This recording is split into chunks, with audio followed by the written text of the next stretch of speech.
When you talk about beer and in India, the first person that comes to most people's mind is Vijay Mallya, right? The king of good times. The king of good times. I wanted to call you the prince of good times in my introduction. Puna's prince of good times, but he said no. Please Nowhere am I that age of a prince. And effing good times, yes, for sure. Yeah, okay. Effing good. That's a good one. Effing good times. So, do you, your brewery is about, you got into this business about 12 years ago. Do you give him some credit with getting beer to, obviously beer was always there. Would you give him credit about getting it to the forefront in the Indian consumer's mind? I would absolutely have to. So there are a lot of people, him and others, who have led earlier. It's now through social media. The younger generation is aping the West a lot more. They're now open to. But at a point, even today, most of the families, 80% of the family, this alcohol is still a taboo, right?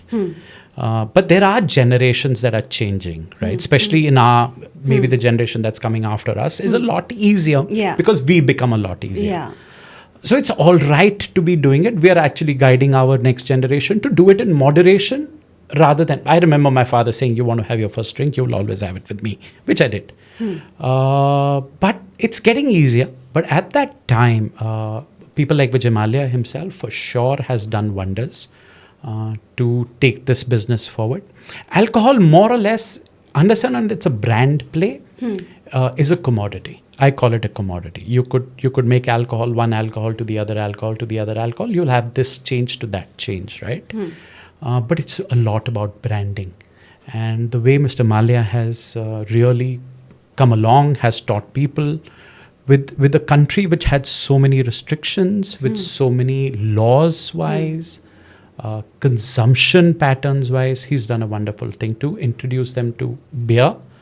The only thing I say is if he had introduced them to a good beer, would have been better. Ouch.